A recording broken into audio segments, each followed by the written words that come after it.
Ada apa nih guys? Dulu dicap sebagai miskin, tapi akhirnya diungkap ataupun mereka mengakui bahawa Indonesia memiliki satu kekuatan militer yang sangat-sangat kuat sejak akhir-akhir ini. Adakah ini benar guys? Hello guys, bismillahirrahmanirrahim. Assalamualaikum warahmatullahi wabarakatuh. Allahumma salli ala Sayyidina Muhammad wa ala ali Sayyidina Muhammad. Guys, selamat datang ke Musa Channel. Ini adalah channel YouTube aku, Musa bin Muhammadirin Channel. Kepada subscriber, kepada viewer di luar sana yang baru saja menonton Musa Channel, jangan lupa guys untuk memberi sokongan kepada channel ini dengan menekan ataupun klik tombol subscribe, like dan komen di bahagian komentar di bawah. Kepada kalian yang sudah subscribe channel ini, aku mengucapkan ribuan terima kasih guys. Kalian semua memang awesome, mantap, terbaik. Dan aku sentiasa mendoakan agar semua kalian di luar sana dipermudahkan segala urusan, dibukakan pintu-pintu rezeki dan juga dihindarkan, dijauhkan daripada segala malapetaka dan juga dihindarkan daripada segala fitnah akhir zaman guys. Guys, seperti biasa, hari ini kita akan buat sedikit lagi video reaction di channel update pertahanan. Dan kalau kita zoom kepada judul video yang kita akan react hari ini, di mana dikatakan dulu dicap miskin, akhirnya ungkap kekuatan militer Indonesia. Kalau kita tengok sejak akhir-akhir memang sangat-sangat diakui oleh militer dunia. Adakah ini benar guys? Jom kita semak dulu video ini. Seperti biasa di hujung nanti baru kita akan bagi sedikit kita punya respon mengenai video ini. Apa-apa pun jom guys, kita semak dulu video ini. Sebelum kita membahas lebih lanjut, kami ingatkan agar penonton setia update pertahanan untuk dapat menonton berita ini lebih lanjut, agar dapat memahami isi beritanya. Dilansir dari laman artikel zonajakarta.com. Indonesia saat ini ternyata mempunyai hajatan membeli berbagai macam kapal perang. Pembelian berbagai macam kapal perang oleh Indonesia ini menjadikannya perhatian negara lain. Indonesia membeli kapal perang tak tanggung-tanggung, 2 jenis fregat ternama dan pembangunan puluhan unit di dalam negeri tak tercatat oleh Institut Penelitian Perdamaian Internasional yakni SIPRI.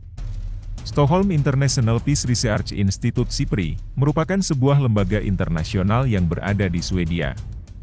Namun siapa sangka, seperti yang dikutip dari artikel tersebut yang berjudul, Cina bingung mencap Indonesia miskin, namun malah borong 200 unit kapal perang. Benarkah Cina dibuat bingung oleh Indonesia? Mari kita simak berita ini lebih lanjut. Update pertahanan. Jangan lupa guys, tujuannya ialah mendata semua ekspor-impor senjata di seluruh dunia.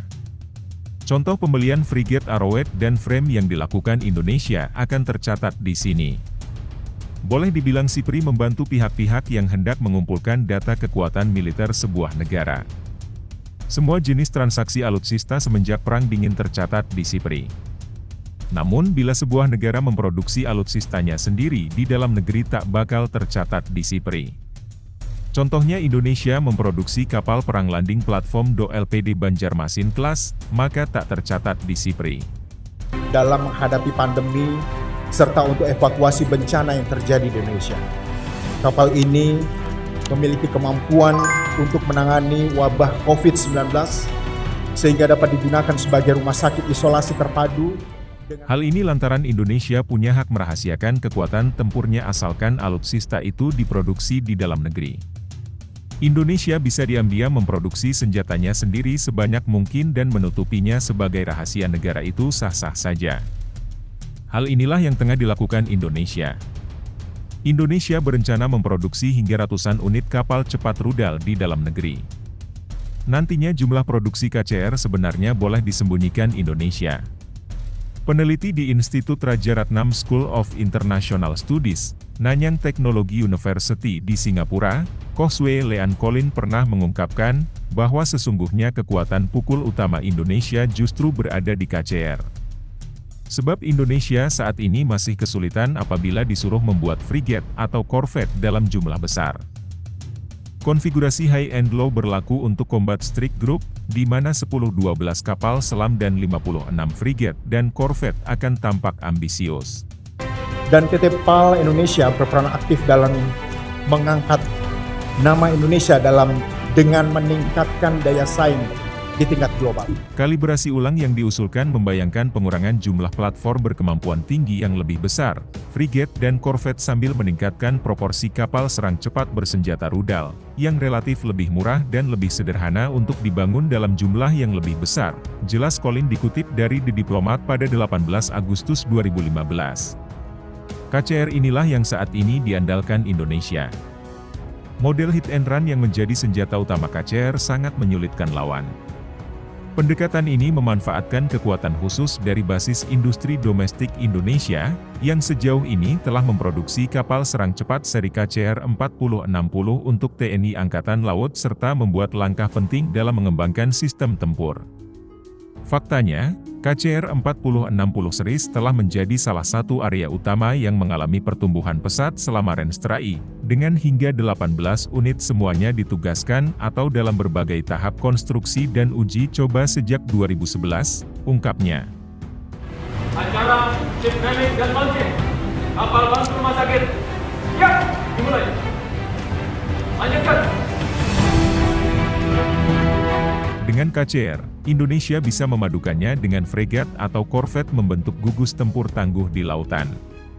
Keadaan akhir kalibrasi ulang ini mungkin berupa armada frigat dan korvet yang lebih kecil, yang berfungsi sebagai pemimpin armada dan simpul komando dan kontrol utama untuk satuan tugas serangan tempur pada saat perang, Beber Colin. Ia malah memprediksi Indonesia bakal membuat KCR sampai menyentuh angka 120 unit. Sementara itu, Angkatan Laut juga telah meningkatkan potensi akuisisi hingga 120 unit kapal cepat rudal 33 ton untuk dipersenjatai dengan NSM. Apakah kapal-kapal ini akan mengadopsi model yang sudah ada, seperti Klewang, atau yang sama sekali baru belum jelas AMTI pada 10 Maret 2022. Untuk kapal kombatan lain yang dibangun Indonesia ialah Offshore Patrol Vessel OPV 90 meter. Dikutip dari Kemhan Indonesia, Kamis 26 Agustus 2021, OPV ini nantinya dibangun oleh PT Daya Radar Utama Dru Lampung.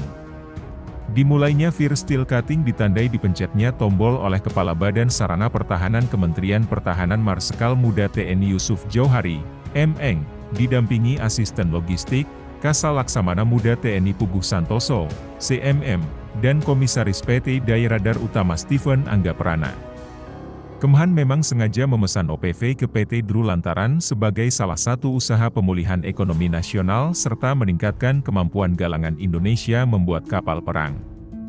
Perlu digarisbawahi bahwa galangan kapal swasta Indonesia tak kalah hebat jika disuruh membuat kapal perang. Ya, kalau kita tengok mungkin dulu ya, Indonesia mungkin pernah dicop sebagai negara miskin. Mungkin memiliki kapal perang di Indonesia pada suatu ketika dulu mungkin boleh dihitung. Mungkin hanya memiliki 1, 2 ataupun mungkin hanya 3. Tetapi pada masa kini kalau kita tengok Indonesia, bukan sahaja di dalam Indonesia tetapi satu lembaga international yang berada di Sweden iaitu dikenali sebagai SIPRI mengakui Indonesia merupakan salah sebuah negara yang memiliki kekuatan militer yang sedang berkembang kalau kita tengok sama level dengan negara-negara besar yang lain seperti Amerika Syarikat, China dan juga negara-negara besar yang lain. Sebab Indonesia terkenal di negara-negara besar pada masa kini kalau kita fokus kepada kekuatan militer, dikatakan Indonesia memiliki satu strategi untuk membeli seberapa banyak kapal-kapal perang di Indonesia, sama ada kapal perang itu dibuat sendiri di Indonesia ataupun dibeli di luar daripada Indonesia. Dikatakan lebih daripada 200 kapal perang dijangka masuk di Indonesia. Dengan adanya agensi PT PAL di Indonesia, di mana PT PAL ini mampu membawa nama Indonesia ini di persada dunia, dan banyak sekali kapal-kapal perang dikatakan akan masuk ataupun akan digunakan oleh kekuatan militer di Indonesia. Dan kalau kita tengok kapal perang yang besar seperti fregat, KJR dan banyak lagi kapal-kapal perang yang lain sudah pun digunakan pakai di Indonesia pada ketika ini. Kalau kita tengok PT PAL sejak kebelakangan ini, sejak 3-4 tahun kebelakangan ini, mereka begitu bersungguh-sungguh untuk mencipta seberapa banyak kapal perang yang boleh digunakan pakai di Indonesia. Dan setiap penghasilan ataupun produksi daripada kapal perang daripada PT PAL di Indonesia ada yang berjaya dijual dalam satu kuantiti yang cukup banyak, dan banyak negara-negara di luar daripada Indonesia telah pun memesan lebih daripada 2-3 kali kapal perang buatan daripada PT PAL. Inilah kalau kita tengok buatan daripada anak bangsa, hasil daripada kerjasama bersama dengan negara-negara hebat yang lain. Mereka mampu untuk menghasilkan kapal perang di mana kapal perang ini sama level dia bersama dengan kapal perang dengan negara-negara besar yang lain. Itulah kalau kita tengok kekuatan militer Indonesia memang sangat-sangat tidak terduga. Pada masa kini sama level dengan kekuatan negara-negara besar yang lain. Itulah Indonesia. Mungkin dulu dicop sebagai negara miskin, tetapi pada masa kini bukan seperti dulu, guys. Indonesia berada di puncak kejayaan. Indonesia satu level bersama dengan negara-negara besar yang lain, China, Amerika Syarikat dan banyak negara-negara yang lain, dan kini Indonesia sebaris level dengan negara itu. Pendapat kalian bagaimana? Okeylah guys, untuk hari ini sampai di sini saja sedikit information daripada Musa Channel, dan kepada subscriber, kepada viewer di luar sana yang belum lagi klik button subscribe, please guys to klik button subscribe, like dan komen di bahagian komentar di bawah. Akhir kata daripada Musa Channel, thanks for watching my video. Assalamualaikum warahmatullahi wabarakatuh guys. See you the next video guys.